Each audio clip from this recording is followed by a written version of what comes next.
We begin in Israel, where a 16-year-old student has been killed and 14 people injured following explosions at 2 bus stops in Jerusalem.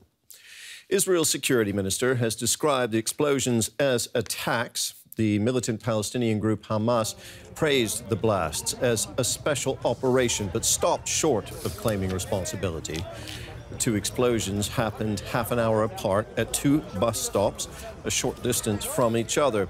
Several people have sustained serious injuries. Well, let's get the very latest now from our correspondent, Rebecca Ritters. She's in Jerusalem. Rebecca, what more can you tell us? Well, as you say, these bus attacks, these 2 connected, what police are saying they believe it to be connected bus attacks, or at the bus stops rather, happened this morning just a little after peak hour.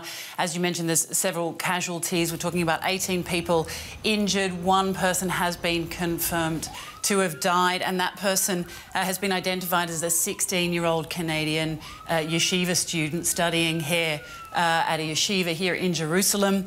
The initial findings show that these explosive devices were placed at these bus stops, that they likely had nails and marbles inside the packages that were placed inside bags at the bus stations to try and maximise effect. Police are saying that it's most likely fertiliser bombs, signifying that they probably have come and were made domestically here. Now, this is, of course, something that security services and people here in Jerusalem haven't seen for some time. This is a significant attack. Attacks like this have been very rare since the end of the Intifada some 2 decades ago. We have seen more lone wolf attacks, stabbings, shootings, rammings, that kind of thing, where usually, you know, the death toll is quite low and the attacker is then neutralised, to use the police parlance. But this, of course, is a significant development, and police here are talking about a prospective cell. They're actually looking for